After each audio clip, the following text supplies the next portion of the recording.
अस्वी ने अभी तक पार्सल नहीं खोला था, इसलिए उसे पता नहीं था कि इसमें इंडियन ड्रेस है या वेस्टर्न। अस्वी ने दरवाज़ा बंद किया और कमरे में आकर पार्सल खोला, जिसमें राजस्थान की संस्कृति को दर्शाती हरे रंग की टाई साड़ी थी, जिसका बॉर्डर गोटा पट्टी था, साथ ही ज्वेलरी भी थी। अस्वी ने कभी नहीं सोचा था कि अध्यांश उसे कभी ऐसी साड़ी गिफ्ट करेगा। साड़ी देखकर वह वाकई हैरान रह गई।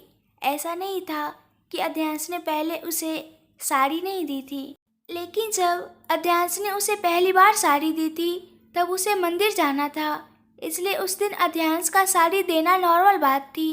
लेकिन आज साड़ी देने का क्या मतलब होगा। लेकिन अब समय कम था, इसलिए बाकी सारे विचार एक तरफ रखकर अस्वी ने तैयार होने पर फोकस किया। वो फ्रेश होकर साड़ी पहन ली, पल्लू को उसने ओपन रखा, फिर ज्वेलरी पहन ली। गले में सबसे पहले चोकर नेकलेस पहना, उसके बाद रानी हार पहना, साथ ही मंगलसूत्र, मांग में सिंदूर भरा, झूमर बालिया, हाथ में साड़ी की मैचिंग हरे रंग की चूड़ियों के साथ डायमंड पाटला, माथे के बीच में हरे रंग की बिंदी, नाक की नथ और पायल, जो उसने कुल देवी के मंदिर में जाने से पहले पहनी थी। पूरी तरह से तैयार होने के बाद अस्वी ने शीशे के सामने देखा और फिर कमरे से बाहर चली गई। आजर्व बैठा उसका इंतजार कर रहा था। जैसे ही अस्वी हॉल में आई, आजर्व उसके साथ बाहर आया जहां कार खड़ी थी। आजर्व ड्राइवर की बगल वाली सीट पर बैठ गया और अस्वी पिछली सीट पर बैठ गई। अस्वी के बैठने के बाद ड्राइवर ने कार स्टार्ट की और वे महल के लिए रवाना हो गए। अस्वी को पता नहीं था कि वो लोग महल जा रहे हैं, क्योंकि वह अध्यांश की असली पहचान से पूरी तरह अनजान थी। महल जोधपुर शहर के बीच में था। उन लोगों को वहां पहुंचने में 1.5 से 2 घंटे लग जाते थे। जब अस्वी महल पहुंची तो 10:30 बज चुके थे। तब पूरे महल में अंधकार छा गया। आजर्व ने अस्वी को महल के प्रांगण में उतार दिया और खुद ड्राइवर के साथ चला गया। चारों तरफ अंधेरा देखकर अस्वी घबरा गई, लेकिन हालांकि वह अध्यांश को देखने के लिए इतनी एक्साइटेड थी कि उसने अपना डर एक तरफ रख दिया और महल में प्रवेश करने के लिए आगे बढ़ी। अस्वी ने जैसे ही पहला कदम रखा, पूरा महल रोशनी से जगमगा उठा। अंधेरे से अचानक उजाला होने के कारण अस्वी की आंखें बंद हो गई और जब वह नॉर्मल हुई तो उसने आंखें खोली। अस्वी की आंखें यह देखकर फटी रह गई कि जहाँ कुछ देर पहले अंधेरा छाया हुआ था, वहाँ कुछ ही देर में रोशनी हो गई। अस्वी साहस के साथ आगे बढ़ी। जैसे ही अस्वी महल के मेन गेट पर पहुंची, उसने देखा कि दहलीज पर एक नोट के साथ एक काला गुलाब रखा हुआ है। अस्वी ने दोनों चीज़ें अपने हाथ में ले ली। अस्वी ने नोट खोलकर पढ़ा, आपके आने से पहले मेरी जिंदगी इस काले गुलाब की तरह थी, पूरी तरह से बेरंग। अस्वी ने दोनों चीज़ें रखी और आगे बढ़ गई। वह दरवाजे से हॉल में आ गई। वहाँ हॉल में सोफे पर उसे एक सफ़ेद गुलाब मिला, जिसके साथ एक नोट भी जुड़ा हुआ था। अस्वी ने मुस्कुराते हुए गुलाब उठाया और नोट खोलकर पढ़ा, जिसमें लिखा था, यूँ तो सफ़ेद रंग को शांति का प्रतीक माना जाता है, लेकिन मैं इस सफ़ेद गुलाब के साथ आपसे वादा करता हूँ कि जीवन के आखिरी क्षण तक मेरा दिल केवल आपके लिए ही धड़केगा। उसे पढ़कर अस्वी की मुस्कुराहट बढ़ गई। अस्वी ने दोनों को अपने पास रखा और इधर उधर देखा तो ऊपर जा रही सीढ़ियों पर उसे एक गुलाबी गुलाब दिखाई दिया।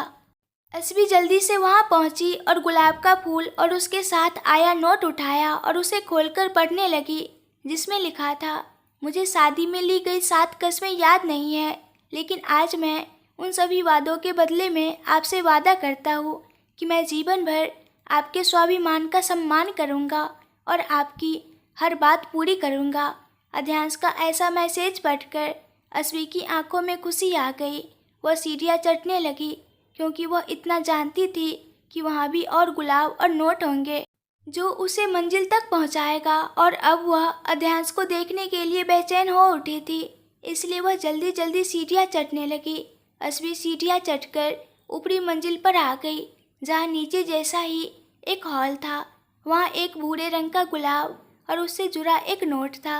अस्वी ने सभी गुलाबों के साथ वो गुलाब भी रखा और नोट पढ़ने के लिए उसे खोला, जिसमें लिखा था, यह गुलाब इस बात का प्रतीक है कि मेरे दिल में कई सालों से कई राज छुपे हुए हैं और इसके दरवाजे बंद है, जिसका कोई सुराग नहीं है। लेकिन आपके आने से मेरे दिल का दरवाज़ा बिना चाबी के खुल गया और अब इस दिल में बस आप ही बसती है।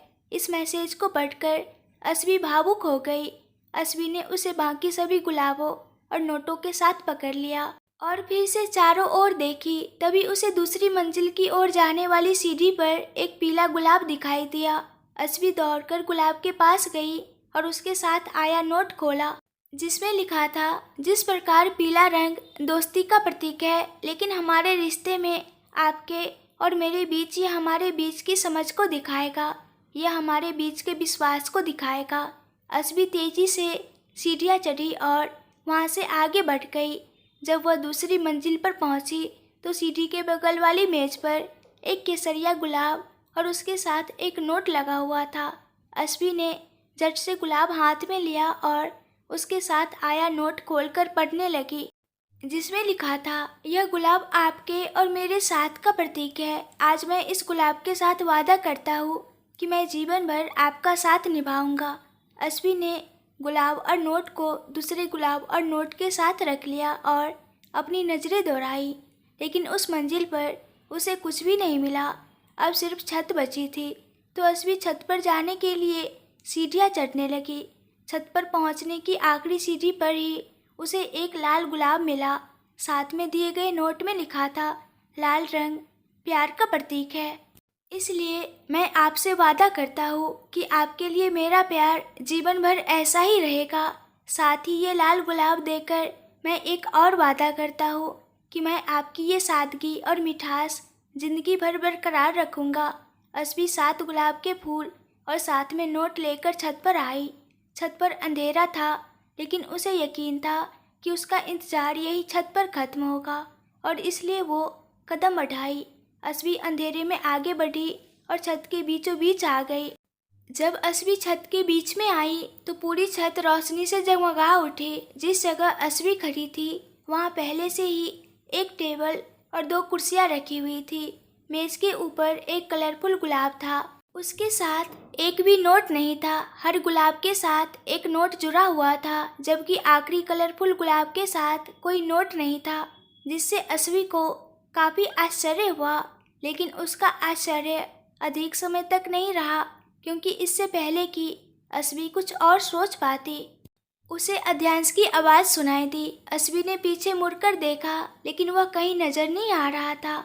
उसे सिर्फ अध्यांश की आवाज़ ही सुनाई दे रही थी। आपको यह कलरफुल गुलाब देने का मतलब है कि आपका मेरी ज़िंदगी में आने के बाद मेरी ज़िंदगी भी इस गुलाब की तरह ही रंगों से भर गई है, जिसमें प्यार, विश्वास, दोस्ती, केयर के साथ साथ मिठास और कई रंग मेरी ज़िंदगी में भर गए हैं।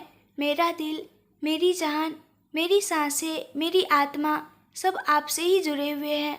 मैं अपनी फीलिंग्स जाहिर नहीं कर सकता, तो मैं बस इतना ही कहूँगा कि मेरी सारी फीलिंग्स सिर्फ आपके लिए है। मैं आपको यह बात समझाना भी चाहूँ तो भी नहीं समझा सकता। मैं इतने समय तक आपसे दूर रहा, लेकिन अब एक क्षण भी आपसे दूर नहीं रह सकता। अब मुझे किसी और के सहारे की ज़रूरत नहीं है, आप ही काफ़ी हो। और मैं चाहता हूँ कि आप हमेशा मेरे साथ ऐसे ही रहो। अध्यांश की आवाज़ रुक गई। ठीक उसी समय महल के टावर में लगी घड़ी में 12 बज गए और उसी समय पूरा आसमान पटाखों से भर गया। अस्वी की आंखें आश्चर्य से फैल गई। अस्वी आतिशबाजी देखने में मग्न थी। तभी अध्यांश ने पीछे से आकर उसकी कमर के चारों ओर अपनी बाहें लपेट दी और उसे अपने आलिंगन में खींच लिया। अस्वी एक पल के लिए डर गई जब उसे अचानक अपनी कमर पर किसी का स्पर्श महसूस हुआ, लेकिन अगले ही पल उसे वह स्पर्श पहचाना सा लगा। फिर उसका डर गायब हो गया। अध्यांश अस्वी के करीब आया और उसके कान में फुसफुसाया, हैप्पी बर्थडे वाइफी, और उसके कान को चूम लिया। अध्यांश के मुंह से निकला हैप्पी बर्थडे सुनकर उसे भी याद आया कि आज उसका बर्थडे है। अध्यांश के साथ रहते रहते वह अपना जन्मदिन ही भूल गई, लेकिन फिर कुछ सोचते हुए उसने तुरंत कहा, 1 मिनट रुकिए, आप गलत सोच रहे हैं। मेरा जन्मदिन आज नहीं है। हाँ, मुझे पता है कि तारीख के हिसाब से आपका जन्मदिन आज से 4 दिन बाद है, लेकिन तिथि के हिसाब से आज आपका जन्मदिन है और अगर 12 बजे है तो इसका मतलब है कि धनतेरस भी शुरू हो गई है, तो आज है आपका जन्मदिन। जवाब में अध्यांश ने कहा, आपको कैसे पता कि मेरा जन्मदिन तिथि के अनुसार धनतेरस पर पड़ता है? अश्विन ने वापस पूछा। अरे, आप मेरे घर की लक्ष्मी हो, तो मैं अपनी लक्ष्मी से जुड़ी कोई बात कैसे भूल सकता हूँ। और साथ ही आज लक्ष्मी जी की पूजा की जाती है, इसलिए कल मुझे राज परिवार की रीति के अनुसार आपकी पूजा करनी होगी। अब तक त्रिशिका की पूजा किया जा रहा था, लेकिन दादी ने पहले ही कहा था कि मेरी पत्नी की भी पूजा करनी है, क्योंकि जब दादू जीवित थे तो वह भी धनतेरस की पूजा करते थे। अध्यांश ने अश्वी को अपने परिवार के रीति रिवाजों के बारे में बताया और बोलते बोलते थोड़ा रुक गया। कुछ पल की चुप्पी के बाद अध्यांश ने बोलना जारी रखा, और वैसे भी मैं आपके बारे में सबसे कम जानता हूँ। वैसे पहले केक काटते हैं, फिर डिनर, क्योंकि मुझे पता है कि आपने डिनर नहीं किया। घूरने की कोई ज़रूरत नहीं है, क्योंकि जब उसने डिनर की बात की तो अश्वी ने उसकी तरफ देखा। अध्यांश ने उसका हाथ पकड़कर कुर्सी पर बैठाया और खुद जाकर लाल मखमली केक ले आया, जो अश्वी का पसंदीदा था। उस समय छत पर वे दोनों ही थे, इसलिए अध्यांश बहुत छोटा केक लेकर आया, क्योंकि दोनों में से किसी को भी बर्बादी पसंद नहीं थी। अध्यांश ने केक लाकर टेबल पर रख दिया और केक काटने के लिए चाकू अश्वी के हाथ में दे दिया। अश्वी ने केक काटा और एक टुकड़ा अध्यांश को खिलाया। अध्यांश ने भी अश्वी को केक खिलाया। अध्यांश को पता था कि अश्वी तब तक नहीं उठेगी जब तक वह पूरा केक नहीं खा लेती, और इसलिए वह केवल 250 ग्राम का केक लाया था। अध्यांश ने एक हाथ में केक उठाया और दूसरे हाथ से अश्वी का हाथ पकड़ा, लेकिन अश्वी ने अपना हाथ छोड़ दिया और वापस टेबल पर आ गई। अध्यांश को अश्वी का इस तरह हाथ छोड़ना अच्छा नहीं लगा और उसने अश्वी को घूर के देखा, लेकिन उसी क्षण उसकी आंखें खुशी से चमक उठी, क्योंकि अश्वी टेबल पर से सारे गुलाब और नोट्स लेने के लिए वापस आई जो अध्यांश ने उसे दिए थे। उसे ध्यान से सारे गुलाब और नोट लेते देख अध्यांश के चेहरे पर मुस्कान आ गई। अश्वी सारे गुलाब और नोट लेकर अध्यांश के पास वापस आती है और इस बार वह उसके सामने जाकर खुद अध्यांश का हाथ पकड़ लेती है। अध्यांश को इस तरह अश्वी का हाथ पकड़ना अच्छा लगा, लेकिन इस पर कोई रिएक्शन देने के बजाय अध्यांश अश्वी का हाथ पकड़कर सीढ़ियों से नीचे उतरने लगा। सीढ़ियाँ उतरते उतरते ही अध्यांश ने अश्वी से पूछा, जान, आप यह सारे गुलाब और नोटों को साथ क्यों ले आए, वह भी इतनी केयरफुली? इसे रखने की क्या आवश्यकता है? अरे क्यों, यह पहली बार है जब आपने मुझे कुछ दिया है, वह भी इतने प्यार और हक से, तो मैं इसे ऐसे ही बर्बाद कर दूँ? मैं इसे हमेशा संजो कर रखूँगी। अश्वी ने अपने मन की सारी बातें अपनी ही धुन में कह दी। बोलने के बाद उसे एहसास हुआ कि उसने क्या कहा, और इसलिए उसने अपनी नज़रें नीची कर ली। अश्वी की बातें सुनकर अध्यांश मुस्कुरा रहा था। अध्यांश को इस तरह मुस्कुराता देख अश्वी के चेहरे पर भी मुस्कान आ गई। अध्यांश अश्वी के साथ नीचे आया और उसे डाइनिंग टेबल पर ले गया और कुर्सी पर बैठाया। वह भी उसके पास बैठ गया। डाइनिंग टेबल पर सब कुछ पहले से ही रखा था, तो अध्यांश ने प्लेट परोसी और अश्वी को पहला निवाला खिलाया। पहला निवाला खाने के बाद अश्वी खुद खाने के लिए हाथ आगे की, लेकिन अध्यांश ने बीच में ही उसका हाथ पकड़ लिया, तो अश्वी ने उसकी ओर सवालिया नज़रों से देखा। अध्यांश ने कुछ नहीं कहा, लेकिन उसने उसे अपने हाथों से खिलाना शुरू कर दिया। अध्यांश की ऐसी क्रिया से अश्वी को अपने प्रश्नों के उत्तर मिल गए और वह भी चुपचाप उसके हाथों से खाने लगी। अश्वी अध्यांश के हाथ से खाना खा रही थी और अपने हाथ से केक खा रही थी। अश्वी को केक के लिए इतना क्रेजी देख अध्यांश ने अपना सिर हिला दिया। रात के खाने के बाद अध्यांश अश्वी को लेकर ऊपरी मंजिल पर एक कमरे में चला गया। कमरा देखकर अश्वी की आंखें आश्चर्य से फैल गई, क्योंकि वो कमरा बिल्कुल बेंगलुरु स्थित उनकी अश्वी हवेली के बेडरूम जैसा था। बिल्कुल हूबहू वैसा ही। अश्वी की आंखों में आश्चर्य के साथ साथ कई प्रश्न भी चमक उठे, लेकिन अध्यांश ने उसके किसी भी सवाल का जवाब देने के बजाय उसकी नाइट ड्रेस उसके हाथ में दे दी और कहा, मैं अभी आपके किसी भी सवाल का जवाब नहीं दे सकता, लेकिन हाँ, आपको अपने सभी सवालों के जवाब सही समय पर मिल जाएंगे। अब आप जाओ और अपनी ड्रेस चेंज कर लीजिए, बहुत देर हो गई है। अध्यांश की बात सुनकर अस्वी ने कहा, लेकिन हमने हम दोनों की एक भी फ़ोटो नहीं ली। देखिए मैं आज कितनी अच्छी तरह से तैयार हुई हूँ। अस्वी अपनी नादानी में आकर बोल गई, लेकिन जब उसे एहसास हुआ कि उसने क्या कहा है, तभी वो तुरंत बाथरूम की ओर जाने लगी। लेकिन इससे पहले कि वह एक भी कदम आगे बढ़ पाती, अध्यांश ने उसका हाथ पकड़ लिया। उसके हाथ से उसकी नाइट ड्रेस ले ली और उसे बिस्तर पर रखकर ड्रेसिंग टेबल के पास ले आया। आइडिया बुरा नहीं है वाइफी, मेरे मन में यह विचार क्यों नहीं आया? ये कहते हुए अध्यांश अस्वी को ड्रेसिंग टेबल के शीशे के सामने ले आया और खुद उसके पीछे खड़ा हो गया। अस्वी बस हैरान एकटक अध्यांश की ओर देख रही थी कि आखिर वह करना क्या चाह रहा है। अध्यांश ने अपना एक हाथ अस्वी की कमर पर रखा और दूसरे हाथ में मोबाइल लेकर शीशे के बिल्कुल करीब ले गया। उसने अपनी दाढ़ी वाला हिस्सा अस्वी के कंधे पर रख दिया। जैसे ही अध्यांश ने ऐसा किया, अस्वी ने मुंह घुमाकर उसकी तरफ देखा। उसी वक्त अध्यांश ने फोटो खींच ली। अस्वी को पता भी नहीं चला और फोटो खींच ली। अस्वी अभी भी अध्यांश की आंखों में देख रही थी। अध्यांश ने अपना हाथ उसकी कमर से हटाकर अस्वी के एक हाथ अपने कंधे पर और दूसरा अपने दिल पर रखा और फिर उसने अस्वी की कमर पर हाथ रखा और दूसरे हाथ से उसकी फ़ोटो खींच ली। इस फोटो में भी दोनों एक दूसरे की आंखों में देख रहे थे। इसी तरह अध्यांश ने कई अलग अलग पोज में फ़ोटो क्लिक की। दोनों का फ़ोटो सेशन लगभग आधे घंटे तक चला। आधे घंटे के बाद अध्यांश ने अस्वी को छोड़ दिया और उसे कपड़े बदलने के लिए कहा। 10 मिनट में अस्वी फ्रेश होकर कपड़े बदलकर कमरे में आ गई। तब तक अध्यांश भी अपने कपड़े बदल चुका था और बिस्तर पर सो रहा था। अस्वी आकर अध्यांश के बगल में लेट गई। तुरंत अध्यांश ने उसका हाथ पकड़ लिया और उसे अपने ऊपर खींच लिया। अस्वी सचमुच थकी हुई थी, इसलिए वह उसी बेड पर सो गई। अध्यांश को भी अस्वी को देखते देखते कब नींद आ गई उसे पता ही नहीं चला। सुबह जब अध्यांश उठा तो अस्वी कमरे में नहीं थी, तो वह जल्दी से उठा, नहाया और नीचे गया तो उसने देखा कि अस्वी ने नाइट ड्रेस पहनी हुई थी और वह किचन में कुछ कर रही थी। उसे किचन में देखकर अध्यांश किचन में आया और उसे पीछे से गले लगाते हुए बोला, गुड मॉर्निंग जान। साथ ही उसके गाल पर किस भी कर लिया। अस्वी ने भी मुस्कुराते हुए जवाब दिया, गुड मॉर्निंग मिस्टर राजवंश। अस्वी ने मिस्टर राजवंश कहा तो अध्यांश को पसंद नहीं आया, क्योंकि वह चाहता था कि अस्वी उसे उसके नाम से बुलाए। लेकिन इस समय वो यही सोचकर हैरान रह गया कि एटलीस्ट एक अजनबी से मिस्टर राजवंश बन गया है। मिस्टर राजवंश से जल्द ही अध्यांश बन जाएगा। अध्यांश ऐसे ही ख्यालों में खोया हुआ था।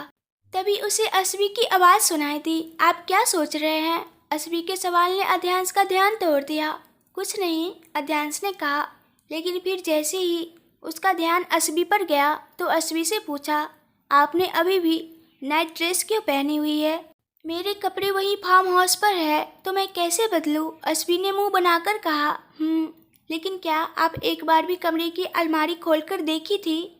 अस्वी को इस तरह मुंह बनाकर बात करते हुए देखना अध्यांश को बहुत प्यारा लगा। उसने मुस्कुराते हुए पूछा। जवाब में अस्वी ने इनकार में गर्दन हिला दी। अध्यांश ने देखा कि कॉफ़ी तैयार है तो उसने आगे आकर गैस बंद कर दी और अस्वी को लेकर किचन से बाहर चला गया। अध्यांश अस्वी को कमरे में ले गया और अलमारी के सामने खड़ा कर दिया। साथ ही अलमारी का दरवाज़ा भी उसने खुद ही खोला। अलमारी का दरवाज़ा खुलते ही अस्वी की आंखें आश्चर्य से भर गई, क्योंकि आधी अलमारी उसके कपड़ों से भरी हुई थी, जिसमें इंडियन वेयर और वेस्टर्न वेयर भी शामिल थे। साथ ही घर पर पहनने के लिए कैजुअल वेयर और रात में पहनने के लिए नाइट ड्रेस। अध्यांश ने खुद अस्वी के लिए बैगनी रंग की अनारकली ड्रेस निकाली और अस्वी को दी और उसे बदलने के लिए कहा। अस्वी को अभी ही नहाना था, इसलिए वो कपड़े लेकर बाथरूम में चली गई। अध्यांश वहाँ से नीचे चला गया। 10 मिनट बाद अस्वी तैयार होकर कमरे से बाहर आई तो उसने देखा कि हॉल के बीच में रखे सारे सोफे हटा दिए गए हैं। उसके स्थान पर लक्ष्मी जी, सरस्वती जी और गणपति जी की मूर्तियाँ स्थापित की गई है। उसके एक तरफ एक पंडित जी बैठे थे और पूजा की तैयारी कर रहे थे। अजर और शमशेर भी वहीं थे। और पंडित जी को जो चाहिए वो ला रहे थे। अध्यांश डाइनिंग टेबल पर लैपटॉप लेकर बैठा था और उस पर काम कर रहा था। सारी तैयारियां देखकर अश्विन ने अनुमान लगाया कि आज घर में कोई पूजा है, इसलिए वह वापस कमरे में चली गई और आधे घंटे बाद वापस हॉल से नीचे आ गई। अश्वी के पैरों की आहट सुनकर अध्यांश ने लैपटॉप से नज़र हटाकर अश्वी की ओर देखा तो उसकी आंखें फैल गई, जैसे उसे कोई झटका लगा हो, क्योंकि अध्यांश द्वारा दी गई अनारकली ड्रेस पहनने की बजाय अश्वी ने गहरे गुलाबी और सफ़ेद रंग के कॉम्बिनेशन वाली पटोला स्टाइल बॉर्डर वाली लहरिया साड़ी पहनी थी। गले में मोतियों का चोकर हार और मंगलसूत्र, कान में कुंडल, मांग के बीच में सिंदूर, हाथ में कुंदन की चूड़ियाँ, माथे के बीच में गुलाबी बिंदी और बाल जूड़े में बंधा हुआ। अध्यांश ने लैपटॉप एक तरफ रख दिया और खड़ा होकर अश्वी के पास आ गया। अध्यांश वहां आया और उसके कान में फुसफुसाया, जैसे कोई सुन न सके, आप बहुत अच्छी लग रही हो, लेकिन साड़ी क्यों? मैंने आपको एक ड्रेस दी थी, है ना? अश्वी भी उसके पास गई और उसके कान में कहा, मैंने वो ड्रेस पहनी हुई थी, लेकिन फिर मैंने देखा कि आज घर पर पूजा है, इसलिए मैंने जाकर कपड़े बदल लिए और साड़ी पहन ली। क्यों, आपको पसंद नहीं आई मैं साड़ी पहनी हूँ तो? ऐसा कुछ नहीं है जान, मैं तो बस ऐसे ही पूछा था, अध्यांश ने कहा और फिर उससे कहा, आप यही हॉल में बैठो, तब तक मैं भी तैयार होकर आता हूँ। वैसे भी पूजा की सारी तैयारियाँ हो चुकी है। इतना कहकर अध्यांश अपने कमरे में चला गया। 5 मिनट में अध्यांश तैयार होकर नीचे आ गया। उसने भी अश्वी के साड़ी से मैचिंग पिंक कुर्ता और नीचे क्रीम कलर की धोती पहनी थी। बालों को जेल से सेट किया था। एक हाथ में घड़ी और दूसरे हाथ में रुद्राक्ष का ब्रेसलेट। अध्यांश आकर अश्वी के बगल में खड़ा हो गया। दोनों को साथ देखकर आजर्ब ने बिना किसी को पता चले दोनों की फोटो खींच ली। लग रहा था दोनों बिल्कुल एक दूसरे के लिए बने हैं। अध्यांश वाकई बेहद हैंडसम लग रहा था। तभी अश्वी ने इधर उधर देखा। जब उसे यकीन हो गया कि कोई नहीं देख रहा है तो उसने अपनी आंखों की काजल अपनी उंगली में ली और धीरे से अध्यांश के कान के पीछे लगा दी। जब अध्यांश ने उसे ऐसा करते हुए देखा तो अश्वी ने कहा, आज आप बहुत हैंडसम लग रहे हो ना, आपको किसी की नज़र न लगे। कुलदेवी के मंदिर में जाते समय अश्वी ने अध्यांश को काला टीके का मतलब समझाया था, जो उसे बिल्कुल याद था। इसलिए अश्वी को इस तरह स्पष्ट करते देख अध्यांश के चेहरे पर एक पल के लिए मुस्कान आ गई, लेकिन अगले ही पल अध्यांश ने अश्वी की आंख से काजल निकालकर अश्वी के कान के पीछे लगा दी और फिर कहा, आज आप बहुत खूबसूरत दिख रही है, तो आपको भी इस काले टीके की ज़रूरत है, ताकि आपको भी किसी की नज़र न लगे। दोनों अपनी ही बातों में मशगूल थे। तभी पंडित जी ने उन दोनों को बुलाया। पूजा की सारी तैयारी कर ली गई थी। मुहूर्त का समय भी हो चुका था, इसलिए अध्यांश और अश्वी आकर पूजा में बैठ गए। पंडित जी ने लक्ष्मी पूजन आरंभ किया। जैसे जैसे पंडित जी बोलते रहे, अध्यांश और अश्वी सभी अनुष्ठान करते रहे। अंत में आजर्ब ने एक थाली में लक्ष्मी जी की छोटी सी मूर्ति रखी। अध्यांश और अश्वी ने प्रतिमा का दूध से अभिषेक किया और पूजा संपन्न हुई। पूजा खत्म करने के बाद पंडित जी ने अध्यांश की ओर देखा और कहा, तुमने लक्ष्मी की पूजा और अभिषेक कर लिया है, अब गृह लक्ष्मी की पूजा करने की आपकी बारी है यजमान। इतना कहकर पंडित जी अपने स्थान से उठ गए। अध्यांश ने उसे उनका दक्षिणा दे दिया। पंडित जी उसे लेकर चले गए। अध्यांश को अपने परिवार के रीति रिवाजों के बारे में पहले से ही पता था, तो उसने आजर्ब की ओर देखा और आजर्ब ने भी उसका इशारा समझ लिया और शमशेर के साथ मिलकर सभी पूजा सामग्री और तीनों मूर्तियों को हॉल से हटा दिया। तीनों मूर्तियों को वापस महल के मंदिर में रख दिया गया और बाकी सभी चीज़ों को कुछ समय के लिए खाने की मेज पर रख दिया गया। आजर्ब और शमशेर वापस हॉल में आए और साइड में लगे सभी सोफों को वापस अपनी जगह पर रख दिया। सोफा व्यवस्थित होने के बाद आजर्ब रसोई में गया और दूध से भरा जग लेकर वापस आया।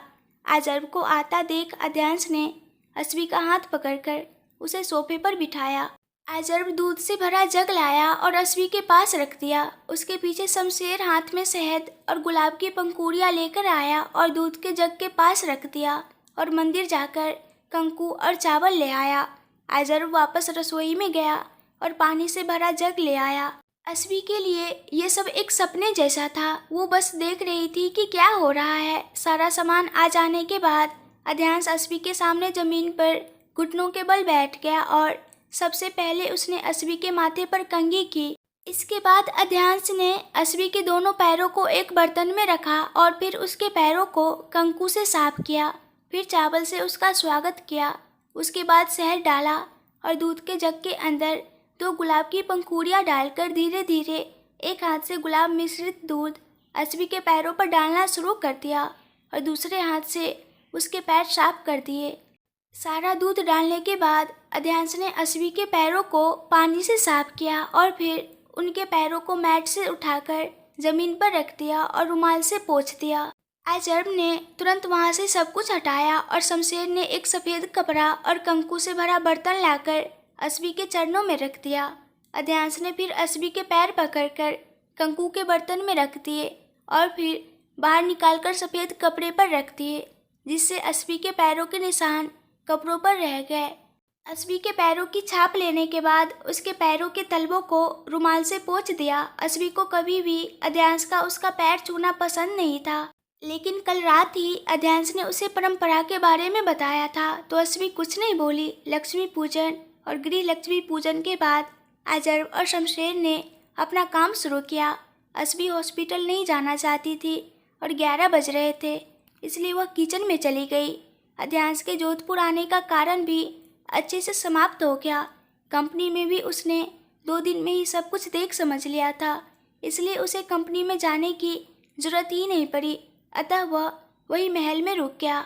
अस्वी ने अजर्व और शमशेर को दोपहर के भोजन के लिए महल में आने को कहा, इसलिए दोनों ने जल्दी से अपना काम निपटाया और करीब 12:30 बजे महल लौट आया। अध्यांश ने इस बात का ध्यान रखा था कि अस्वी की पहचान ज़्यादा उजागर न हो और इसलिए उसने महल के पूरे स्टाफ को 2 दिन की छुट्टी दे दी, इसलिए महल में कोई नौकर नहीं था। अस्वी ने अकेले ही लंच बनाया। अध्यांश एक बार किचन में गया और अस्वी की मदद करने की कोशिश की, लेकिन अस्वी ने उसे किचन से बाहर भगा दिया और वार्निंग भी दे दी, अगर अब वह दोबारा किचन में आया तो अस्वी उसे आज लंच या डिनर नहीं देगी। आज धनतेरस था, इसलिए अस्वी ने दोपहर के खाने में लापसी बनाई, साथ ही पूरी, खीर, दाल मखनी, जीरा राइस, खांडवी और कचौड़ी। अजर्व बाहर से घेवर और रसगुल्ला लाया था। अस्वी ने सारा खाना डाइनिंग टेबल पर सजा दिया और फिर अध्यांश, अजर्व और शमशेर को खाने के लिए बुलाया। तीनों को थाली परोसने के बाद वह खुद भी अध्यांश के बगल वाली कुर्सी पर बैठ गई। बैठने के बाद अध्यांश ने अपनी परंपरा के अनुसार अपनी थाली से पहला निवाला निकाला और अस्वी के सामने कर दी। अस्वी ने भी उसके हाथ से खाया और फिर अपनी प्लेट से खाने लगी। अध्यांश भी अपना खाना खाने लगा। जैसे ही सभी ने खाना खत्म किया, अजर्व और शमशेर ने अस्वी को सब कुछ समेटने में मदद की। सब कुछ हो जाने के बाद तीनों अपने अपने कमरे में चले गए। अध्यांश तुरंत कमरे में आ गया। दोपहर को धूप तेज थी तो शाम को चारों को फार्म हाउस के लिए निकलना पड़ा। जब अस्वी कमरे में आई तो अध्यांश लैपटॉप लेकर बैठा था, जिसे देखकर अस्वी काफ़ी गुस्सा हो गई, क्योंकि उसे अध्यांश के हेल्थ की हमेशा चिंता रहती थी। काम के बीच अध्यांश ठीक से नींद भी पूरा नहीं कर पा रहा था। उसकी नींद हमेशा अधूरी रहती थी और इसलिए अस्वी को आराम की कीमत पर काम करना पसंद नहीं आया। अस्वी उसी गुस्से में कमरे के अंदर आई और बिस्तर के पास आकर अध्यांश की गोद से लैपटॉप लेकर उसे बंद कर दिया और बिस्तर पर बैठ गई। उसने अस्वी से कुछ नहीं कहा, लेकिन अस्वी की हरकत से अध्यांश को सब समझ आ गया। अध्यांश को एहसास हुआ कि अस्वी उसके काम की वजह से उससे नाराज है। तभी अध्यांश ने उससे कुछ नहीं कहा और चुपचाप अपना सिर अस्वी की गोद में रख दिया।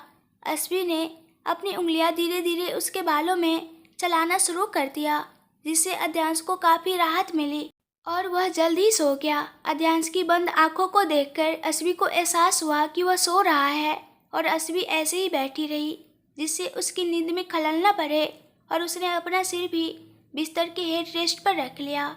कुछ ही मिनटों में अस्वी को भी नींद आ गई। शाम 5 बजे अध्यांश की नींद टूटी और उसने आंखें खोली। जैसे ही वह उठा तो उसकी नज़र सबसे पहले अस्वी पर पड़ी, जो बैठे बैठे सो रही थी।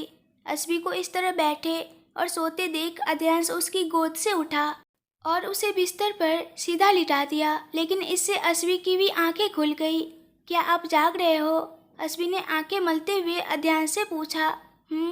लेकिन आप क्यों उठ गए? थोड़ी देर सो जाओ, अध्यांश ने बिस्तर से उठते हुए कहा। आप फ्रेश हो जाओ, मैं तब तक आपके लिए कॉफ़ी बना कर लाती हूँ। अध्यांश की बात को नज़रअंदाज करते हुए अस्वी बिस्तर से नीचे उतर गई। कोई ज़रूरत नहीं है जान, हम सब कुछ ही मिनटों में फार्म हाउस के लिए निकल रहे हैं। अध्यांश अस्वी को कमरे से बाहर निकलने से पहले ही रोक लिया। हाँ, लेकिन हमें फार्म हाउस पहुँचने में 1.5 घंटा लगेगा। फिर मैं वहाँ पहुँचूँगी और रात का खाना बनाऊँगी, जिसमें लगभग 1 घंटा लगेगा। इसलिए बेहतर होगा कि आप अभी कॉफ़ी पी ले, अस्वी ने कहा। आपको आज रात का खाना बनाने की ज़रूरत नहीं है। आज आपका जन्मदिन है, इसलिए हम दोनों आज बाहर खाना खाएंगे, अध्यांश ने कहा। तो फिर अजर और शमशेर भाई? अस्वी ने पूछा। वे दोनों अभी राजवंश हवेली जा रहे हैं, इसलिए उन दोनों को देर हो जाएगी और वैसे भी हमें कल सुबह बेंगलोर लौटना है, अध्यांश ने कहा और फ्रेश होने के लिए बाथरूम में चला गया। अस्वी भी कमरे से बाहर चली गई। कुछ ही मिनटों में अध्यांश भी हॉल से नीचे आ गया, इसलिए उससे विदा लेकर अजर और शमशेर राजवंश हवेली के लिए निकल गया। और उसके जाने के बाद अध्यांश भी अस्वी के साथ फार्म हाउस के लिए निकल गया। अध्यांश ने डिनर का प्रोग्राम रखा था, इसलिए फार्म हाउस पहुंचने से पहले वो अस्वी को एक रेस्टोरेंट ले गया। रेस्टोरेंट पहले ही खाली करा लिया गया था ताकि अस्वी के बारे में किसी को पता न चले। होटल स्टाफ को सख्त चेतावनी भी दी गई थी।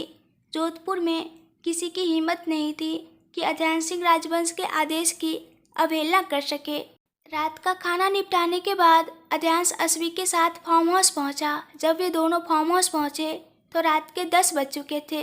सुबह जल्दी बेंगलुरु लौटना था, तो दोनों ने अपने कपड़े बदले और फ्रेश होकर एक दूसरे से चिपक कर सो गए। दोनों के फार्म हाउस पर आने के कुछ ही देर बाद अजर्व और शमशेर भी आ गए। अजर्व को भी कल अध्यांश के साथ वापस बेंगलोर जाना था, इसलिए वह भी अपने कमरे में जाकर सो गया।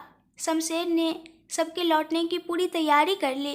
अगर आप लोगों को ये कहानी पसंद आ रही है तो प्लीज़ ज़्यादा से ज़्यादा लाइक कीजिए और ढेर सारे कमेंट्स, और प्लीज़ आप लोग मेरे चैनल को सब्सक्राइब कर दीजिए। Thank you.